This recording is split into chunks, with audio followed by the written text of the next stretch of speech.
Welcome to our YouTube channel. Don't forget to like, subscribe and share the videos.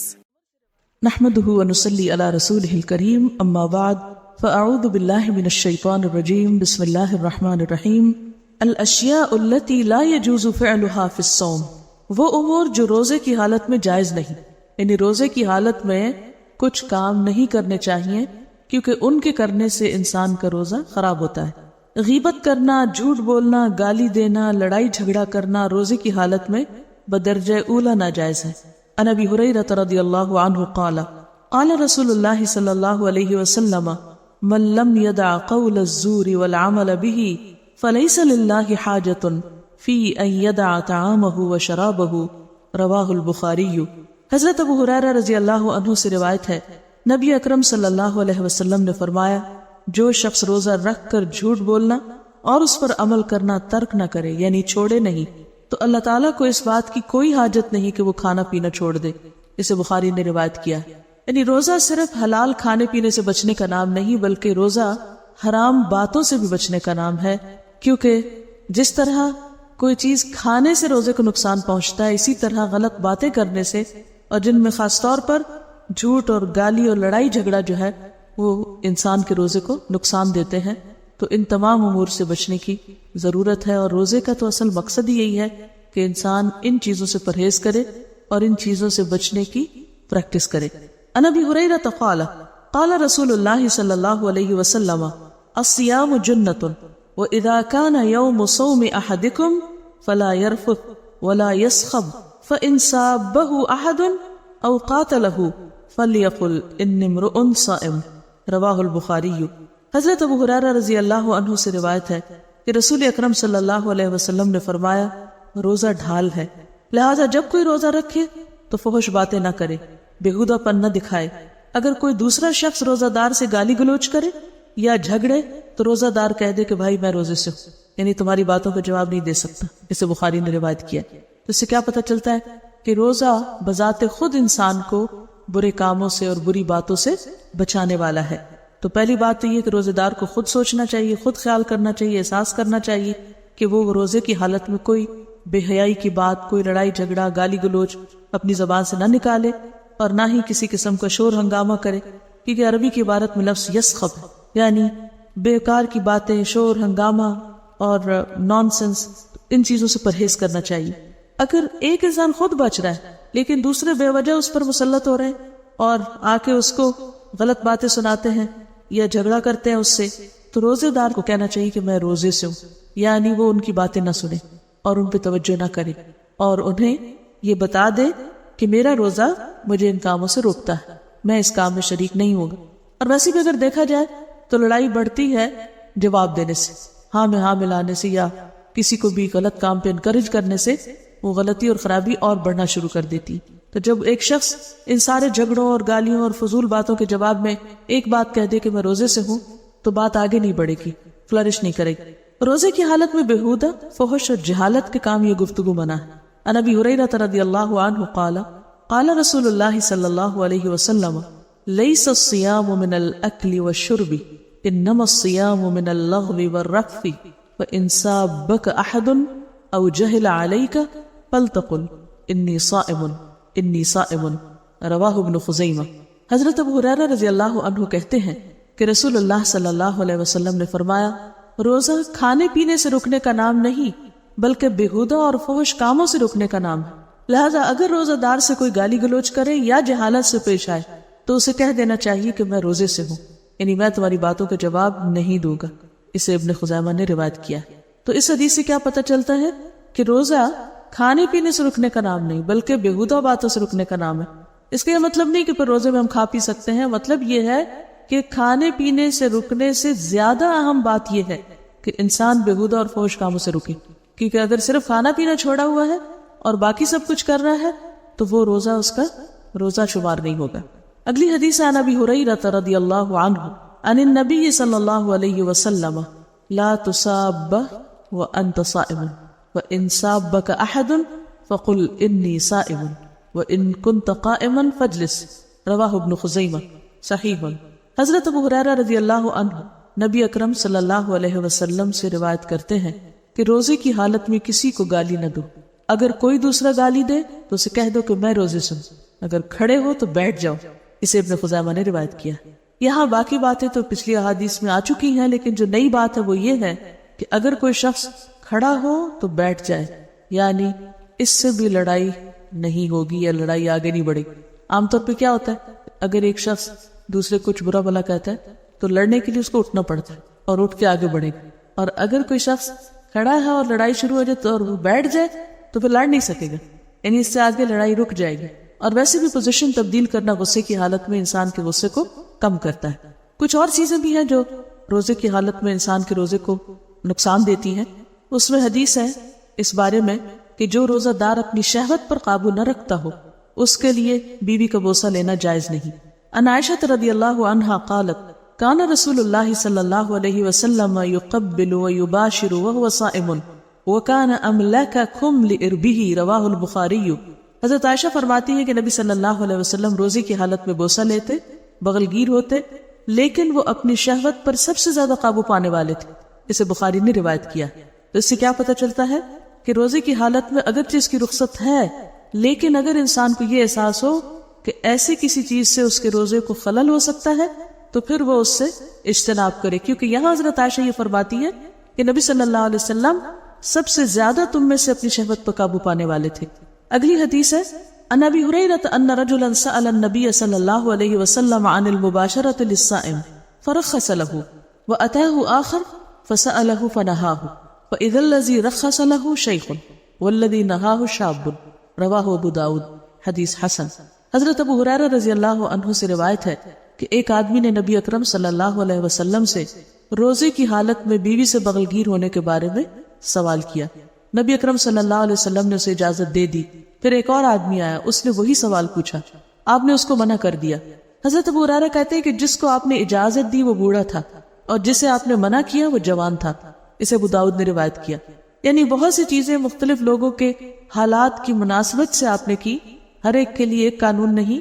اس میں وہ شخص جو اپنی شہوت پہ قابو رکھ سکتا تھا اس کو اس کی رخصت دے دی، اور جو نہیں رکھ سکتا تھا اس کو اس کی اجازت نہیں دی. تو دونوں حدیثوں سے پتہ ہی چلتا ہے کہ اصل چیز روزے کی حرمت کا لحاظ رکھنا ہے، روزے کی حفاظت کرنا ہے. اگر کوئی بھی چیز اس کو نقصان دینے والی ہو تو اس میں کوئی انسان مفتی نہیں، انسان کا اپنا دل مفتی ہے، اور اپنے دل سے اور اپنے آپ سے پوچھنا چاہیے کہ وہ کیا کرے. کیونکہ اصل چیز اس مقصد کو پورا کرنا ہے جو کہ روزے کا تقاضا ہے، یعنی روزے کی حفاظت یا ان چیزوں سے بچنا جو روزے کو نقصان دینے والی ہے. اگلی حدیث ہے کہ روزے کی حالت میں کلی کرتے وقت ناک میں اس طرح پانی ڈالنا جائز نہیں کہ حلق تک پہنچنے کا اندیشہ ہو. ان لقیت ابن صبرۃ عن ابیہ رضی اللہ عنہ قال قلت یا رسول اللہ صلی اللہ علیہ وسلم اخبرنی عن الوضوء قال اسبغ الوضوء وخلل بین الاصابع وبالغ بالاستنشاق الا ان تكون صائما. رواہ ابو داؤد والترمذی صحیح. حضرت لقیت بن صبرہ اپنے باپ رضی اللہ عنہ سے روایت کرتے ہیں کہ میں نے کہا یا رسول اللہ صلی اللہ علیہ وسلم وضو کے بارے میں مجھے کچھ بتائیے. نبی اکرم صلی اللہ علیہ وسلم نے فرمایا وضو پورا کرو، انگلیوں کے درمیان خلال کرو اور ناک میں اچھی طرح پانی ڈالو، لیکن اگر روزہ ہو تو پھر ایسا نہ کرو. اسے ابو داؤد اور ترمذی نے روایت کیا. تو اس حدیث سے ہمیں یہ پتہ چلتا ہے کہ روزے کی حالت میں اگر کسی بھی وجہ سے پانی حلق کے نیچے اترے تو اس سے روزہ ختم ہو جاتا ہے. اس کی ایک صورت یہ ہو سکتی ہے کہ انسان کلی کرتے وقت بہت آگے تک گلا صاف کرے، یا پھر یہ کہ ناک میں پانی ڈالتے وقت اتنا اوپر چڑھا لے کہ وہ حلق سے اسٹمک تک چلا جائے. تو ایسی چیزوں سے پرہیز کرنا چاہیے. اسی طرح یہ بھی بتایا گیا کہ انگلیوں کے درمیان خلال کرو.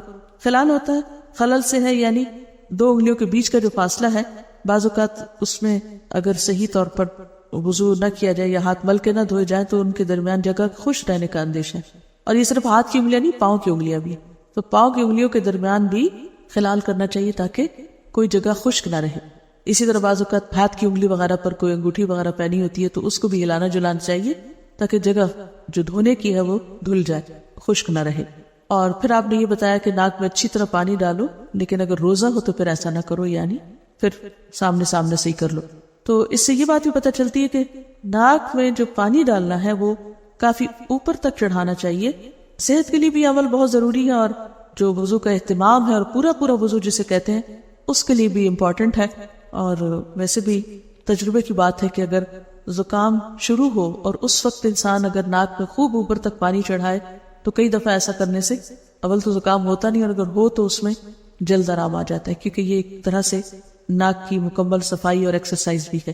الاشیاء التي تفسد الصوم، روزے کو فاسد کرنے یا توڑنے والے امور. روزہ کے دوران جمع کرنے سے روزہ باطل ہو جاتا ہے، اس پر کفارہ بھی ہے، قضا بھی ہے.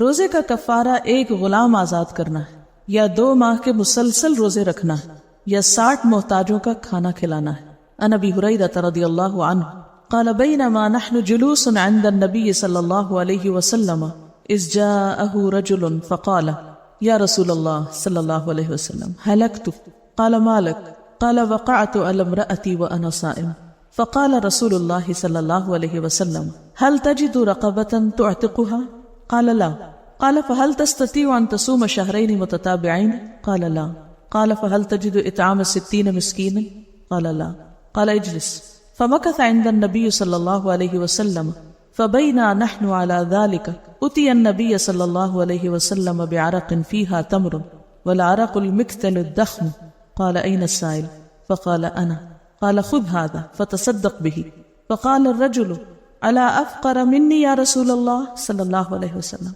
فوالله ما بين لابتيها يريد الحرتين أهل بيت أفقر من أهل بيتي فضحك النبي صلى الله عليه وسلم حتى بدت أنيابه ثم قال أطعمه أهلك متفق عليه. حضرت ابو ہریرہ رضی اللہ عنہ سے روایت ہے کہ ہم نبی اکرم صلی اللہ علیہ وسلم کے پاس بیٹھے تھے کہ ایک صحابی آئے اور کہنے لگے یا رسول اللہ صلی اللہ علیہ وسلم میں ہلاک ہو گیا. نبی اکرم صلی اللہ علیہ وسلم نے پوچھا کیا بات؟ اس نے کہا میں روزے کی حالت میں بیوی سے صحبت کر بیٹھا. رسول اللہ صلی اللہ علیہ وسلم نے پوچھا کیا تو ایک غلام آزاد کر سکتا ہے؟ اس نے کہا نہیں. نبی اکرم صلی اللہ علیہ وسلم نے پھر دریافت کیا کیا 2 ماہ کے مسلسل روزے رکھ سکتے ہو؟ اس نے کہا نہیں. نبی اکرم صلی اللہ علیہ وسلم نے پھر پوچھا کیا 60 مسکینوں کو کھانا کھلا سکتے ہو؟ اس نے عرض کیا نہیں. نبی اکرم صلی اللہ علیہ وسلم نے فرمایا اچھا بیٹھ جاؤ.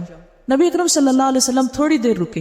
ہم بھی اسی حالت میں بیٹھے تھے کہ نبی اکرم صلی اللہ علیہ وسلم کی خدمت میں کھجور کا ایک عرق لایا گیا. عرق بڑے ٹوکرے کو کہا جاتا ہے. نبی صلی اللہ علیہ وسلم نے فرمایا مسئلہ پوچھنے والا کہاں ہے؟ اس نے عرض کیا میں حاضر ہوں. نبی اکرم صلی اللہ علیہ وسلم نے فرمایا یہ کھجوریں لے جاؤ اور صدقہ کر دو. اس نے عرض کیا یا رسول اللہ صلی اللہ علیہ وسلم کیا صدقہ اپنے سے زیادہ محتاج لوگوں کو دوں؟ واللہ مدینہ کی ساری آبادی میں کوئی گھر میرے گھر سے زیادہ محتاج نہیں.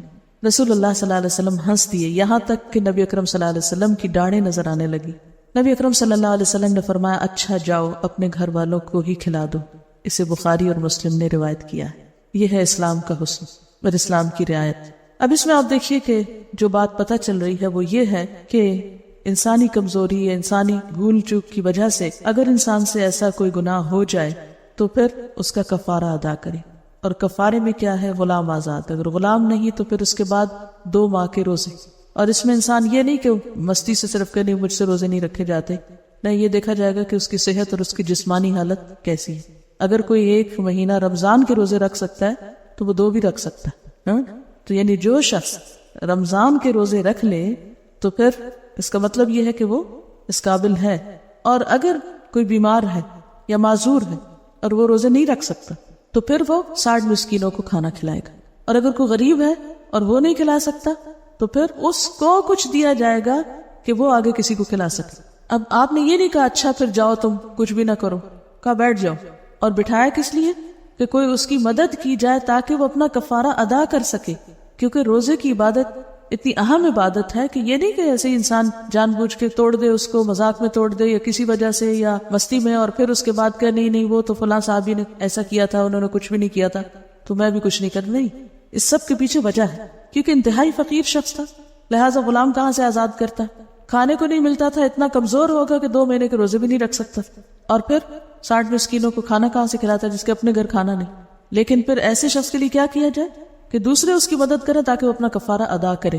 اور پھر جب کفارہ ادا کرنے کے لیے اس کو مال دیا گیا، کھجوریں دی گئی اور اسے کہا گیا کہ اب اس کو غریبوں پہ یا فقیروں پہ تقسیم کرو، تو اتفاق یہ تھا کہ سب سے زیادہ فقیر بھی وہ خود ہی تھا، اس کے گھر والے. تو پھر آپ صلی اللہ علیہ وسلم نے اس کے گھر والوں کے لیے ہی وہ کھجوریں، یعنی کفارت اس مرد کو خود دینا تھا نا، فقیر بچے تھے یا گھر والے تھے، تو اس لیے اسی کے گھر والوں کو وہ کفارے کا مال دلوا دیا گیا۔ پھر اس کے بعد ایک اور حدیث ہے ان سعید بن المسیب رحمہ اللہ، کیونکہ یہ تابعی ہے، قال جاء رجل الى النبي صلی اللہ علیہ وسلم قال انی افطرت یوما من رمضان فقال له النبي صلی اللہ علیہ وسلم تصدق واستغفر اللہ وصم یوما مکانہ، رواہ ابن ابی شیبۃ فی المصنف۔ حضرت سعید بن مسیب کہتے ہیں ایک آدمی نبی اکرم صلی اللہ علیہ وسلم کے پاس آیا اور کہا میں نے رمضان کا روزہ توڑ دیا ہے۔ نبی اکرم صلی اللہ علیہ وسلم نے اسے فرمایا صدقہ کر، اللہ تعالیٰ سے معافی مانگ اور روزے کی قضا ادا کر۔ اسے ابن ابی شیبہ نے مصنف میں روایت کی، کتاب کا نام مصنف۔ آج بھی اگر کوئی شخص ایسی صورتحال سے دوچار ہو اور تینوں کاموں میں سے کسی ایک کی بھی قدرت نہ رکھتا ہو تو اسے حسب استطاعت صدقہ کر دینا چاہیے، یعنی پھر جو میسر ہو، یعنی اگر کسی کے پاس کچھ بھی مال نہیں اور 60 مسکینوں کو کھانا نہیں کھلا سکتا تو جتنا بھی ہے جو بھی ہے وہ صدقہ کرے اور استغفار کرے اور روزے کی قضا رکھے۔ لیکن جب تینوں میں سے کسی ایک کام کی بھی استطاعت حاصل ہو جائے تو کفارہ ادا کرنا لازمی ہوگا۔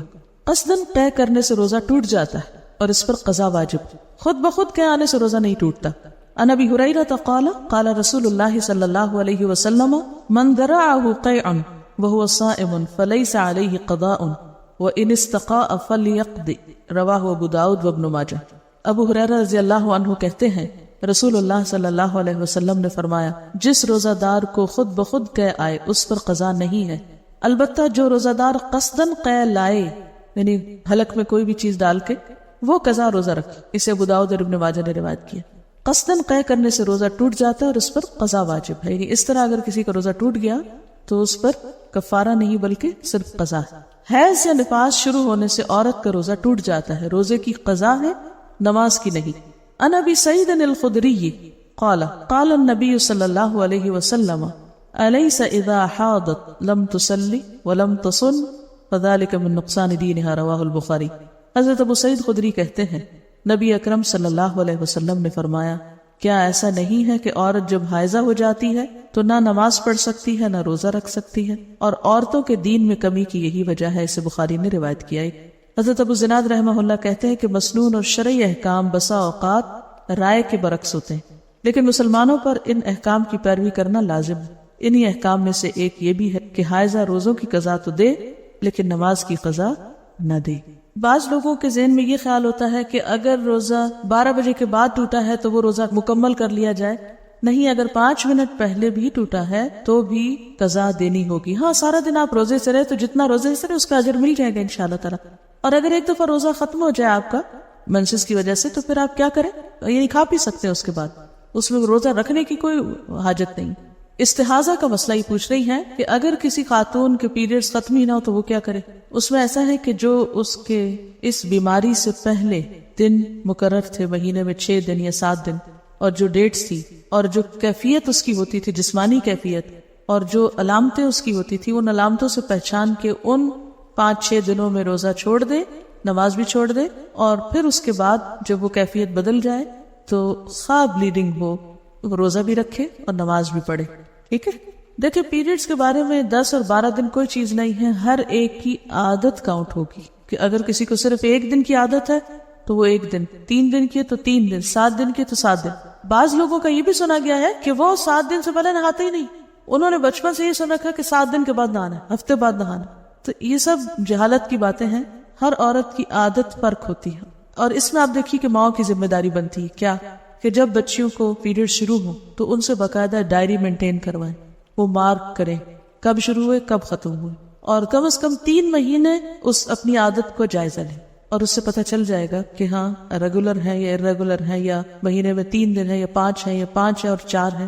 مثلاً اگر 2 دفعہ یعنی 3 میں سے 2 دفعہ ایک ہی چیز ہوئی تو اس کا مطلب ہے کہ وہ عادت ہے، اور اسی پر پھر آئندہ زندگی کا انحصار ہوگا۔ ہاں، یہ الگ بات ہوتی ہے کہ بعض اوقات موسم کے فرق سے یا حالات اور کھانے کے یا سچویشن کے فرق سے، غم، خوشی، غصے وغیرہ کی وجہ سے بعض اوقات اوپر نیچے تھوڑا بہت ہو جاتا ہے تو وہ تو اس میں ہی شمار ہوگا، لیکن ایکسٹرا آرڈنری اگر کوئی چیز نظر آ رہی ہے تو وہ پھر اصل پہ لوٹائی جائے گی۔ السلام علیکم ورحمۃ اللہ وبرکاتہ، وآخر دعوانا الحمد للہ رب العالمین، سبحانک اللہم وبحمدک، نشہد ان لا الہ الا انت، نستغفرک ونتوب الیک۔